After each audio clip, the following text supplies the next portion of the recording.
सके ना कह सके, ये इश्क भी क्या रोग है।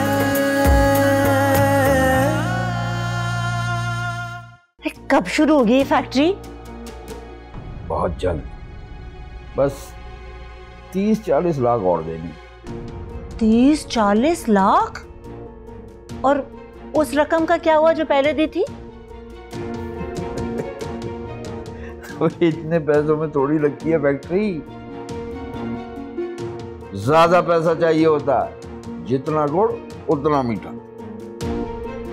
सो तो है, लेकिन खालिद थोड़ा ध्यान रखना, कोई गड़बड़ ना हो जाए।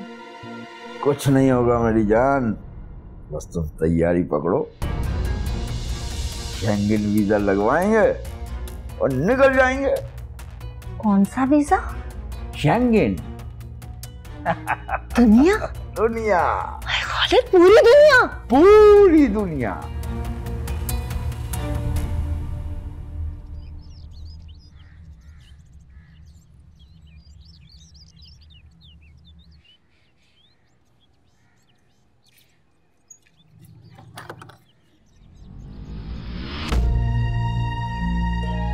अस्सलाम वालेकुम।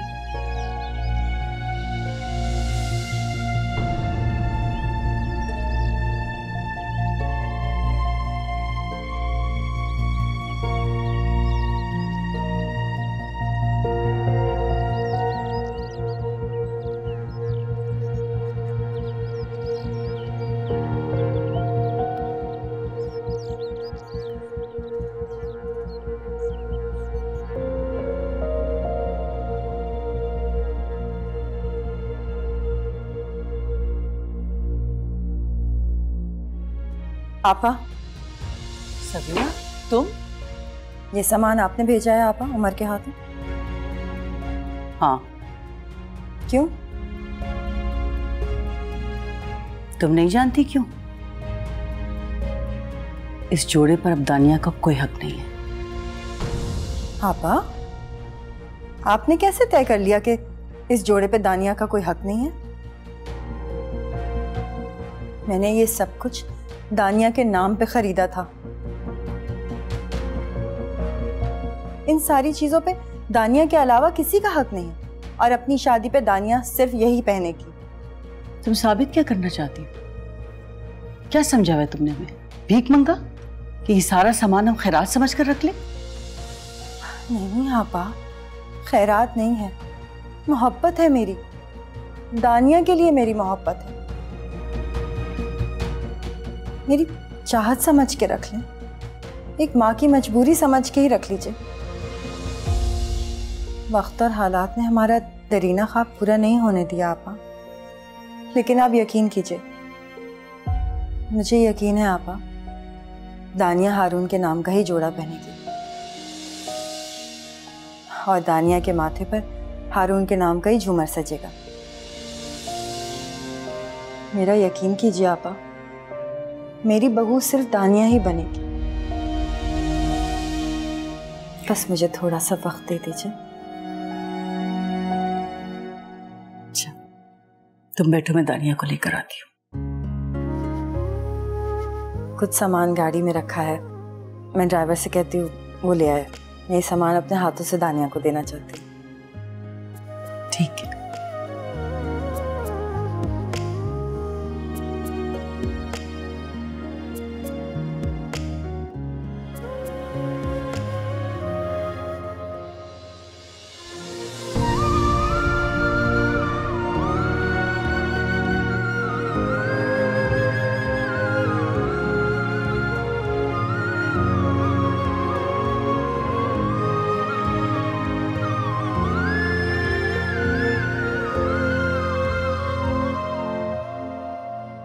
दानिया,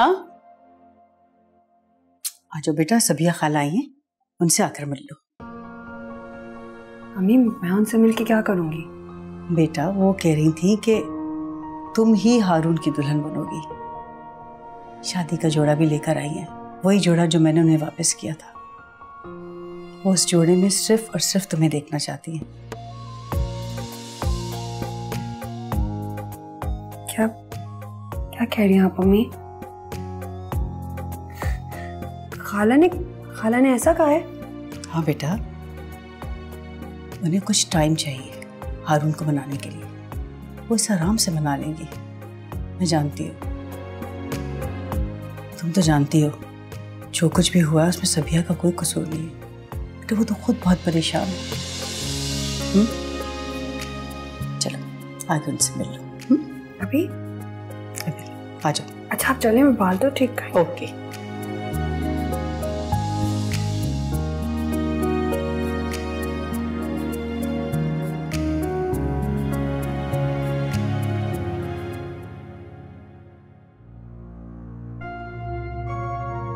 चाय।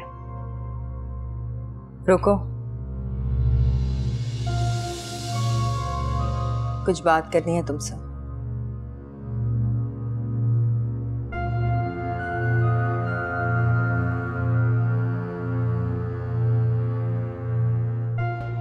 तुम्हें पता है, इंसान की खूबियां और खामियां उसके खून की अक्कासी करती हैं। तुमने अपने वादे से फिरकर अपने खून की औकात बता दी। जब तुमने हारून से दूर रहने का वादा किया था तो मेरे दिल में ना खटका सा था, लेकिन एक इत्मीनान भी था कि शायद बीबी का खून एक मोची के खून पर बाजी ले जाए। लेकिन नहीं, मैं गलत थी, क्योंकि कम जात का खून अपनी औकात दिखाई देता है। और तुम तो एक मोची की बेटी। बस बहुत बोल लिया आपने और बहुत सुन लिया मैंने। अब आप मेरे बाप के खून के बारे में एक और लफ्ज नहीं कहेंगे। हाँ, था मेरा बाप मोची, हूं मैं मोची की बेटी। फख्र है मुझे अपने बाप के मोची होने पर, क्योंकि मेरे बाप ने अपने काम से, अपनी मेहनत से मेरी माँ को वो सब कुछ दिया जो इस घर के लोग सोच भी नहीं सकते। और मैंने अपना वादा पूरा किया है। अलबत्ता आपका अपना बेटा अपने ही वादे से फिर गया है। अगर वादा वफाई अच्छे खून की तस्दीक है तो सवाल तो आपके खून पर उठता है, क्योंकि वादा आपके बेटे ने तोड़ा है, आपसे भी और मुझसे भी।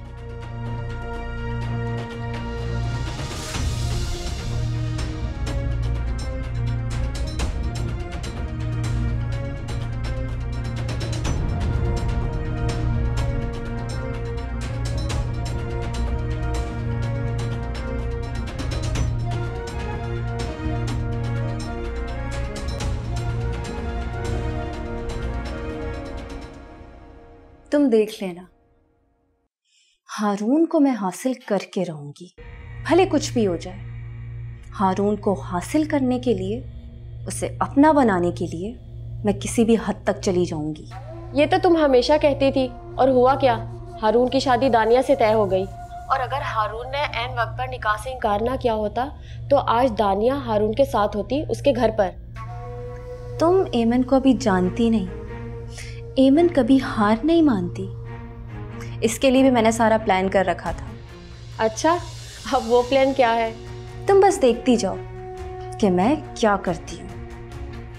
पहले उस तमन्ना का पत्ता काटूंगी, फिर उस दानिया का। गलती हो गई मुझसे, मुझे उस तमन्ना को पहले ही अपने रास्ते से हटा देना चाहिए था, वरना अब तक दानिया की हारून से शादी हो चुकी होती। और फिर शादी के बाद क्या होता ये तो सिर्फ मैं ही जानती हूँ। हारून को तो मैं किसी न किसी तरीके से अपने बस में कर ही लेती। और हारून को बस में करने के लिए दानिया से शादी करवाना ज़रूरी है? हाँ, क्योंकि हारून बाकी लड़कों से बहुत डिफरेंट है। वो एक दो बार में पटने वालों में से नहीं। और शादी से पहले हारून से रोज़ रोज़ मिलना ये मेरे लिए इम्पॉसिबल था। इसीलिए शादी के बाद तो मैं उससे किसी न किसी बहाने से मिल सकती हूँ, दानिया के बहाने से सही। ईमान, ईमान, ईमान, ईमान, तुम्हें पता है आज सबिया खाला आई थी। अच्छा, सबिया खाला को तो फिर ताई अम्मी ने खूब सुना दी होगी। उसकी तो नौबत ही नहीं आई। बात तो सुन। क्या मतलब? खाला शादी का मेरा सारा जेवर, मेरे कपड़े, सारे तोहफे लेकर आई थी जो कुछ अम्मी ने वापस भिजवा दिया था। कह रही थी कि सब कुछ मैंने दानिया के लिए खरीदा था, इसलिए इन सब चीज़ों पर सिर्फ और सिर्फ उसका हक है, किसी और का नहीं। बिल्कुल वैसे ही जैसे हारून पर सिर्फ और सिर्फ मेरा हक है, किसी और का नहीं। इसीलिए उसके नाम का झूमर मेरे ही सर सजेगा। क्या? हाँ, खाला ने कहा है कि कुछ भी हो जाए मैं ही उनकी बहू बनूंगी। बस थोड़ा सा वक्त मांग रही थी, कह रही थी कि कुछ ना कुछ करके किसी भी तरह वो हारून को मना कर ही रहेंगी। ईमन, मैं बहुत खुश हूँ। ओह माय गॉड, मैं बहुत खुश हूँ। बस बस बस बस, तुम ये मत भूलो कि तुम्हारे रास्ते का कांटा वो तमन्ना अभी तक निकला नहीं है। लेकिन वो सब तो तुम्हें ही करना है ना। वो सब कुछ तो मैं ही करूंगी।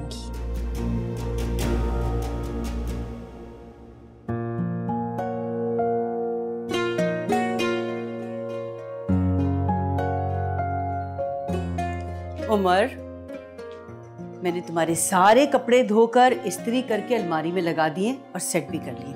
पूरा 1 हफ्ता चल जाएंगे। शुक्रिया। अरे शुक्रिया क्यों कह रहे हो? माँ हूं तुम्हारी। माँ बेचारी अपनी ममता की मोहब्बत में अपनी औलाद की खिदमत करती रहती है, और मोहब्बत में शुक्रिया नहीं होता। मैं सोच रही हूँ कि दानिया की शादी से फारिग होकर ना मैं तुम्हारी भी शादी कर देती हूँ। फिर तुम जानो, तुम्हारी बीवी जाने और तुम्हारी अलमारी। अम्मी, असल में मैं भी आपसे इसी बारे में बात करना चाह रहा था। क्या? देखें, मुझे पता है कि दानिया की शादी में जो कुछ हुआ उस सबको लेके आप बहुत परेशान हैं, लेकिन मैं सिर्फ बात करना चाह रहा था। कहो बेटा, क्या कहना चाहते हो? अम्मी, मुझे तमन्ना बहुत अच्छी लगती है। मोहब्बत हो गई मुझे उसके साथ। मैं सोच रहा हूँ कि उसके साथ बस खबरदार जो तुमने एक लफ्ज भी आगे कहा। तुमने कैसे समझ लिया कि मैं उसे बहू कबूल कर लूंगी इस घर में? मैंने उसे इस घर में जगह दी है, उसके लिए यही काफी है। तुम्हारी जिंदगी में कभी नहीं, सवाल ही पैदा नहीं होता। लेकिन वजह क्या है अम्मी? मैं तुम्हें वजह बताने की पाबंद नहीं हूं, और ना ही तुम्हें वजह जानने की जरूरत है। अम्मी,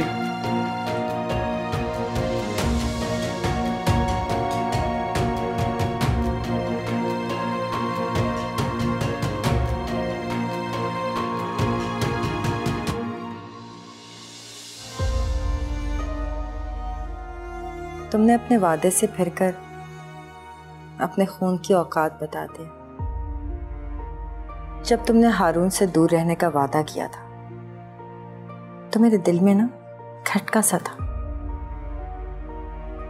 लेकिन एक इत्मीनान भी था कि शायद बीबी का खून एक मोची के खून पर बाजी ले जाए। लेकिन नहीं, मैं गलत थी, क्योंकि कम जात का खून अपनी औकात दिखाई देता है।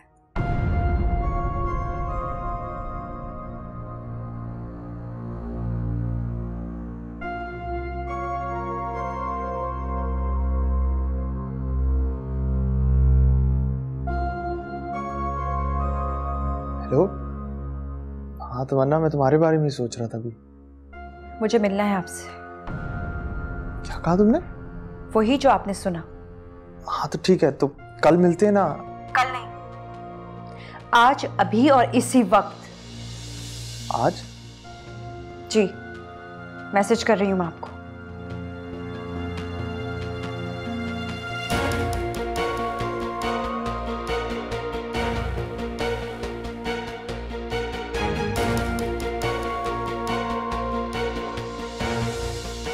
बोल तो दिया,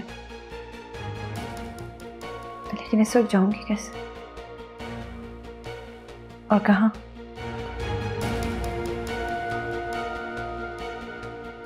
बिटिया, मैंने आटा गूंद कर रख दिया है, अब तुम रोटियां बनवा ले। आप कहाँ जा रही हैं? मैं दरगाह जा रही हूँ। हर महीने की पहली जुमेरात को मैं दरगाह जाती हूँ।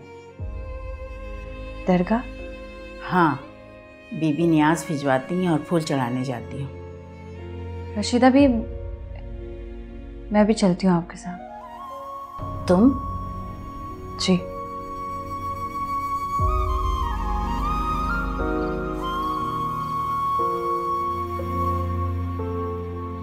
बिटिया, तुम्हें यूँ बिना बताए आना नहीं चाहिए था। बड़ी बहू बहुत नाराज होंगी। बीबी के तो खैर है, अब वो कुछ नहीं कहती, लेकिन बड़ी बहू।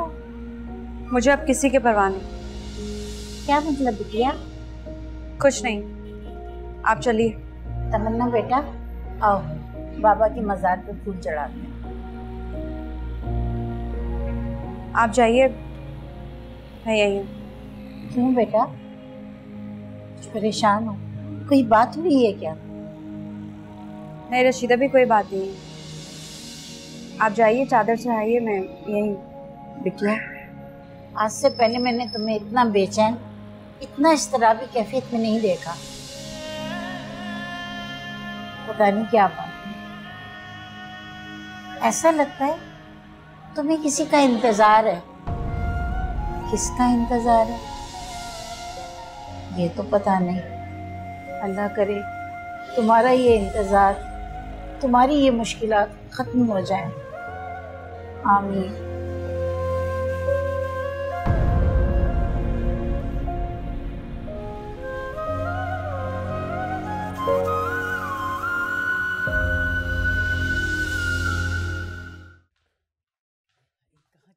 तमन्ना, तमन्ना,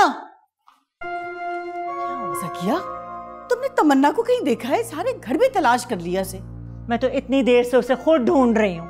2 रोटियां डालनी थी खालिद के लिए, खुद बनाकर आई हूँ। पता नहीं कहाँ दफा हो गई वो कमबख्त। सारे घर में तलाश कर लिया है, कहीं नहीं मिल रही है। एक से बढ़कर एक मुसीबत खड़ी करती है। अब क्या हो गया भाभी? होना क्या है,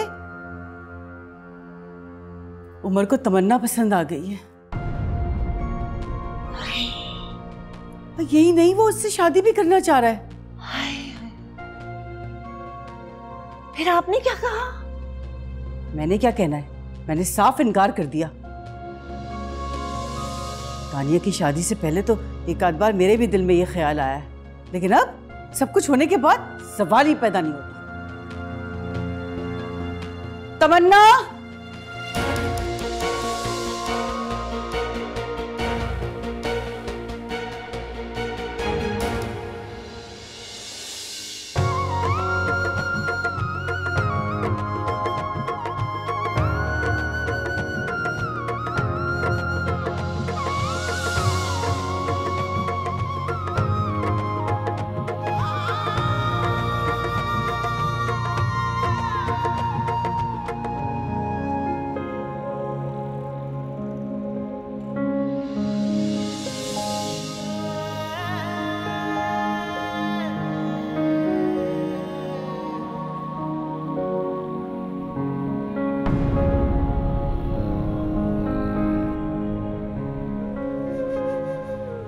मुझे यकीन था कि एक ना एक दिन मेरी मोहब्बत तुम्हें मजबूर कर देगी मेरे पास आने, छपरा बनाने। मेरा हाथ था। खुशफहमी है आपकी। मैं यहाँ आपके सर पे अपनी मोहब्बत का ताज सजाने के लिए नहीं हूँ, बल्कि आखिरी बार आपको ये कहने के लिए आई हूँ कि आपका मुझसे शादी का ख्वाब कभी पूरा नहीं हो सकता। मगर क्यों तमन्ना, क्यों नहीं हो सकता? मुझे बताओ कि मेरी गलती क्या है, मुझे किस बात की सजा दी जा रही है? क्यों तमन्ना, क्यों मुझे इस बात की सजा दी जा रही है कि मैं सिर्फ तुमसे मोहब्बत करता हूँ? मैं जानता हूँ कि तुम भी मुझसे मोहब्बत करती हो, बेपनाह मोहब्बत करती हो।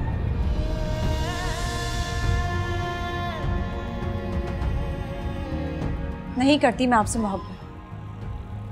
कितनी बार कह चुकी हूँ आपको, क्यों यकीन नहीं आता आपको मेरी बात पर? क्योंकि तुम्हारी आंखें मुझसे हमारी मोहब्बत का चीख चीख कर दावा करती हैं। तुम्हारे लाख इनकार के बावजूद तमन्ना, तुम्हारी आंखें, तुम्हारा चेहरा मुझे ये बताती हैं कि तुम मुझसे बेपनाह मोहब्बत करती हो। सिर्फ अपने घर वालों के डर की वजह से तुम इनकार करती हो हमारी मोहब्बत से। आपकी मोहब्बत का यही दावा मेरे लिए काबिल सजा बन गया है। हर कोई मुझे आपकी मोहब्बत का मुजरिम मानता है। बात अगर मेरी जात तक महदूद होती तो मैं सह लेती, मगर आपकी मोहब्बत के पादाश में बार बार मेरी माँ को बदनामी का निशाना बनाया जाता है, मेरे खून पर सवाल उठाया जाता है, मेरे बाप को न जाने कैसे कैसे अलकाबात से नवाजा जाता है। मगर अब और मैं बर्दाश्त नहीं करूंगी, इसीलिए इस पाक जगह पर मैं आपके आगे हाथ जोड़ती हूँ। मुझे मेरे माँ बाप को घर वालों के सामने जलील होने से बचा लीजिए, प्लीज ऐसा मत करें।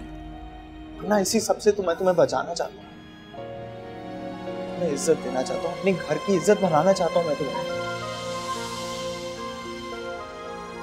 उस घर से निकाल कर एक खुशियों का जहां देना चाहता हूँ, जहां पे कोई दुख ना हो तुम्हारे लिए, कोई आंसू ना हो। मैं भी तुमसे एक वादा करता हूँ इस पाक जगह पर कि मैं हमेशा तुम्हारी खुशियों का ज़ामिन बनूंगा, आंसुओं का नहीं।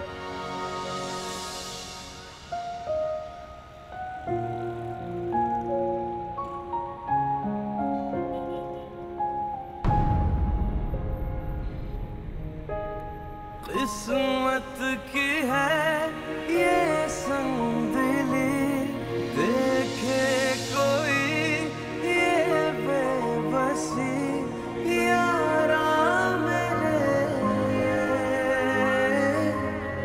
मिलके भी क्यों देना मेरे।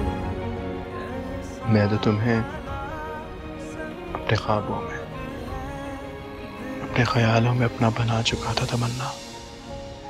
कैसे कैसे ख्वाब सजाया था तुम्हारे साथ,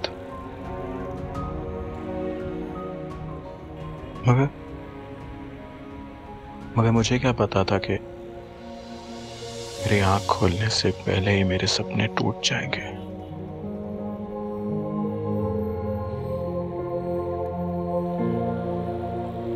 इन लकीरों में क्या जाने लिखा,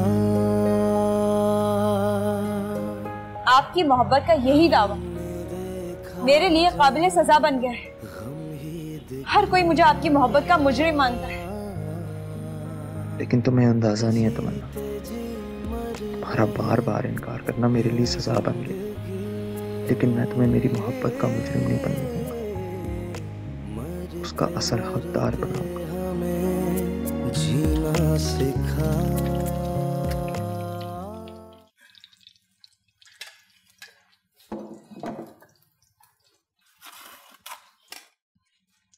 आप नाराज हैं मुझसे? हमारी इतनी औकात कहाँ आप जैसे बड़े लोगों से नाराज हूँ। तो फिर मुझसे बात क्यों नहीं कर रही? कल रात भी आपने मुझसे कोई बात नहीं की, अपना बिस्तर उठाया और बाहर चली गई कमरे से। आप जानती हैं कल मुझे आपकी जरूरत थी, आप तो ऐसी नहीं थी। हम नौकर जाते हैं, मालिकों से नाराजगी हजम नहीं होती, और तुमसे तो नाराज होने का सवाल ही पैदा नहीं होता। हाँ, अलबत्ता दुख जरूर है कि तुमने इतनी बड़ी बात मुझसे छुपाई, मुझे अपना नहीं समझा। मैं तो ये समझती थी कि तुम मुझे अपना समझती हो और मुझे अपनी माँ की जगह समझकर हर बात मुझसे बोलती हो। लेकिन मेरी ये गलतफहमी थी, अपनी औकात समझकर इस खुशफहमी में मुब्तला हो गई थी, लेकिन बहुत अच्छा हुआ, ये खुशफहमी बहुत जल्द खत्म हो गई। क्या औकात लगा रखी है आपने? आप जानती हैं कि मैं इन बातों को नहीं मानती। मैं तो खुद इस जात पात और रिश्तों के बीच में उलझ कर रह गई हूं। निकलना चाहती हूं लेकिन निकल नहीं पा रही। रशीदा भी, ये जात पात रिश्तों से बढ़कर कैसे हो सकती है? जातें तो हम इंसान खुद बनाते हैं ना, लेकिन रिश्ते तो अल्लाह ताला जोड़ता है।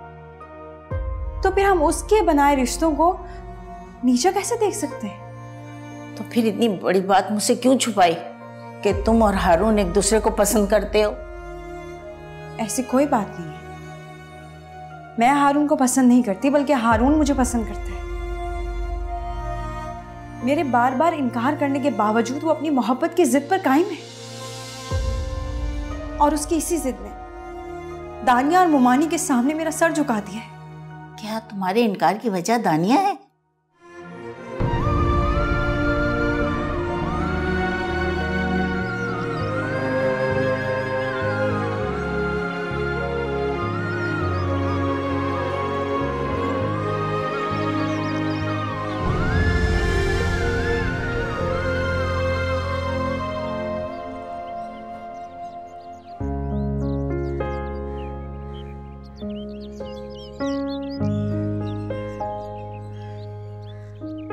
सुबह हो गई और पता भी नहीं चला। जब दिल के अंदर अंधेरे छा जाएं तो बाहर के उजालों का होश ही नहीं रहता।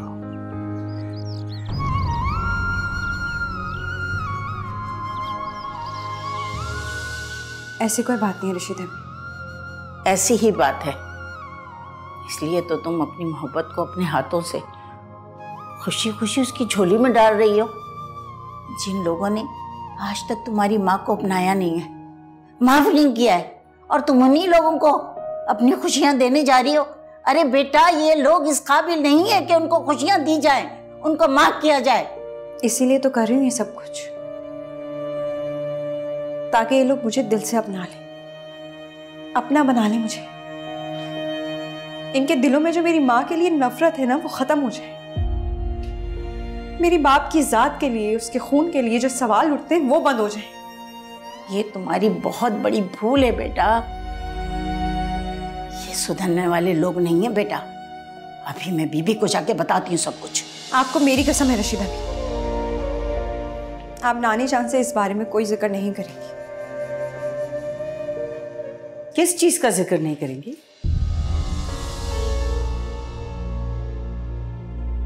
क्या हुआ?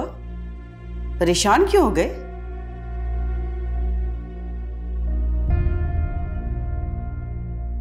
क्या छुपा रहे हो तुम बीबी से? अच्छा, पहले तो तुम मुझे ये बताओ कि कल रात को तुम कहां थी? मैं सारे घर में तुम्हें तलाश कर रही थी, लेकिन तुम कहीं नहीं थी। इसमें हैरानी की क्या बात है भाभी? जैसी माँ वैसी बेटी। मैंने तो आपसे पहले ही कहा था इस लड़की को ढील देने की कोई जरूरत नहीं है, लेकिन मेरी सुनता कौन है इस घर में? अब बताओ भी, खड़ी मुंह क्या देख रही हो मेरा? कहां थी रात में? कहीं तुम्हारे भी मंसूबे तो नहीं बन रहे इस घर से अपनी माँ की तरह भागने के? बस कर दे मुमानी, हाथ जोड़ती हूँ माँ के आगे, बख्श दे मेरी माँ को।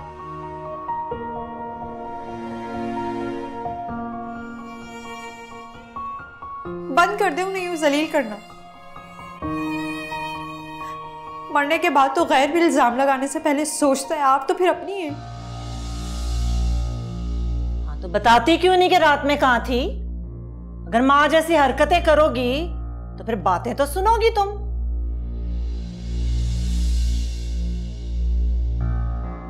ये मेरे साथ दरगाह पे गई थी। बिना बताए? बता के भी तो जा सकती थी तुम। और दरगाह पे तो दिन में भी जाया जा सकता है, रात में जाने की क्या जरूरत थी? वो भी बिना बताए मुंह उठा के तुम दोनों अकेले चले गए। चाची और अम्मी, ये अकेले नहीं गई थी, मेरे साथ गई थी।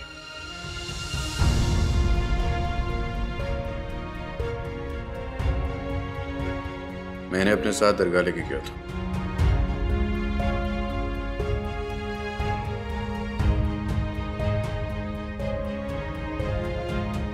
लो जी,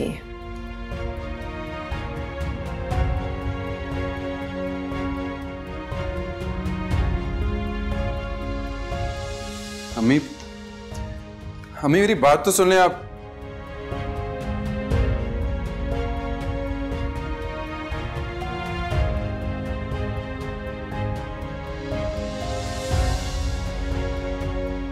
शुक्र है आज उमर बेटे ने मुझे बचा लिया, वरना तुम्हें साथ ले जाने पर मेरी तो शामत आ जाती।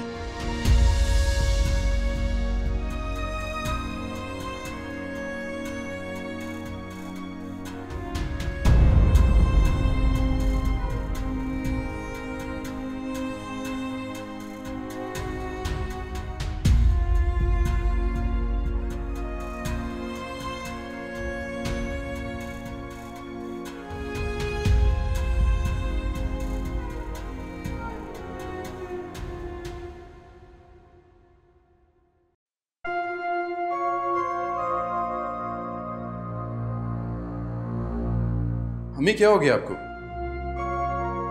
तुम्हें मेरी बात कोई समझ नहीं आती? कितनी दफा मैंने तुम्हें बोला है, क्या जरूरत थी उसे तुम्हें ले जाने की अपने साथ रात के वक्त, वो भी अकेले? अम्मी मैं अकेला नहीं गया था, रशीदा भी साथ गई थी।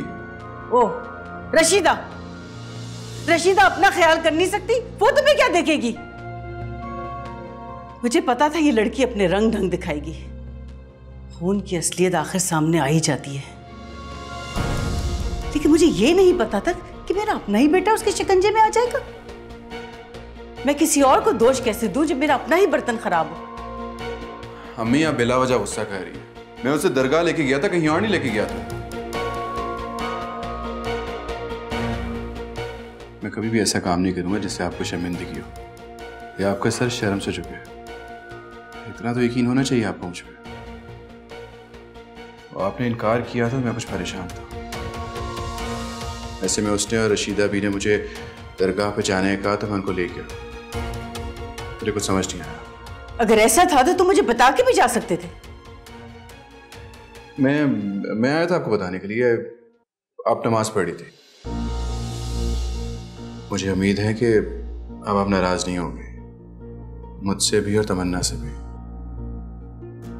इस दफा तो मैं इस बात को यहीं खत्म कर देती, लेकिन आइंदा अगर ऐसा कुछ हुआ तो ना मैं तुम्हें माफ करूंगी और ना ही तमन्ना को। तुम कान खोलकर सुन लो इस बात। सही है।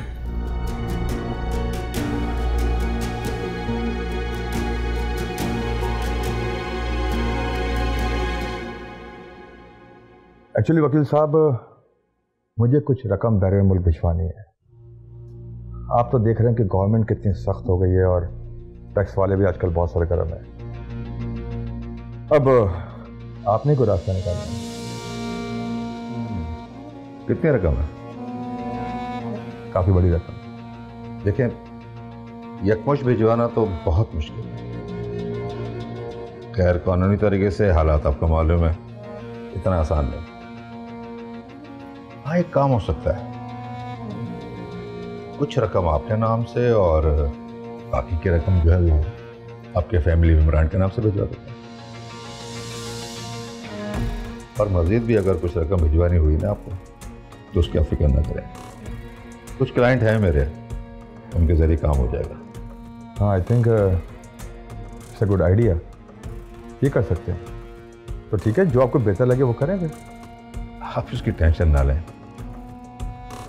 जैसा वो खालिद ने बड़ा तंग किया हुआ,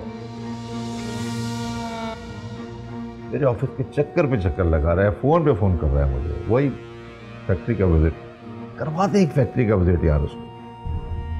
मेरे पास भी आता रहता है, फ़ोन भी करता रहता है, करा दूंगा विजिट जब टाइम होगा। आप फिलहाल उसकी फिक्र छोड़ें, जो मैं आपसे कह रहा हूँ वो कीजिए प्लीज़। उसकी आप टेंशन ना लें, समझ लें आपका काम हो गया। ठीक है, मुझे इजाज़त अब। थैंक यू वकील साहब, थैंक यू। अल्लाह हाफ़िज़।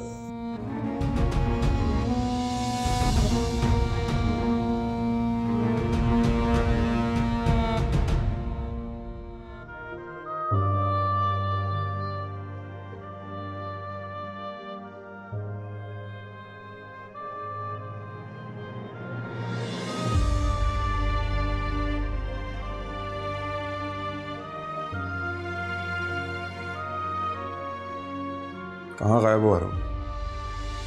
कब से तुम्हें फ़ोन कर रहा हूँ, फ़ोन भी नहीं उठा रहे हो, मीटिंग में भी नहीं आते हो। चेयरमैन साहब पूछ रहे थे तुम्हारा। किसी काम से बाहर चला गया था। काफ़ी गुस्से में थे। संभाल लेना ना। वो तो मैं संभाल ही लूँगा, और मैं संभाल रहा हूँ हारून, लेकिन तुम ये बताओ कि कब तक ये सब चलेगा? पता नहीं यार, उसने कल मुझे पहली बार मिलने के लिए बुलाया। उससे मिलके बात करना चाहती थी। क्या बात करना चाहती? वही मेरे इकरार, उसके इनकार के बारे में। मुझे तो लगा कि शायद उसे एहसास हो गया मेरी मोहब्बत का, और मैं बड़ी खुशी खुशी वहाँ गया। लेकिन वहाँ जाके पता चला कि वो अब भी अपने इनकार के हिसार में कैद है। यार मुझे समझ नहीं आती, उसे मैं कैसे समझाऊं? मेरे साथ तो ज्यादती कर रही है, लेकिन अपने साथ उससे बड़ी ज्यादती कर रही है। यार तुम एक बार क्यों खत्म नहीं कर देते सब कुछ? देखो, तुम खुलकर अपनी मोहब्बत का इकरार सबके सामने क्यों नहीं कर देते? मुझे तो ऐसा लगता है कि सब तुम्हारी मोहब्बत के बारे में जानते हैं, लेकिन सब कबूतर की तरह आंखें बंद करके बैठे हैं, और सब इस इंतजार में हैं कि तुम कब अपनी मोहब्बत से दस्तबरदार हो जाओ, लेकिन तुम इस काम के लिए तैयार नहीं हो। मेरी मानो तो एक काम करो। तुम्हारी ये बात तुम्हारी पूरी फैमिली जानती है, सिवाय एक के, जो तुम्हारी फैमिली का मेन कैरेक्टर है। वो तुम्हारी इस लव स्टोरी से बिल्कुल बेखबर है।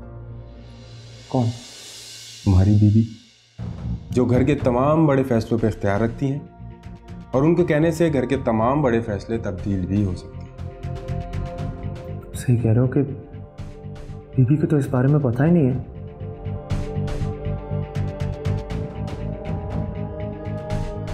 उन्हें जब हकीकत के बारे में पता लगेगा तो वो यकीनन मेरी बात को समझेंगी। अगर वो मान गई तो सबको मानना पड़ेगा। That's it. यही मैं कह रहा हूँ तुमसे।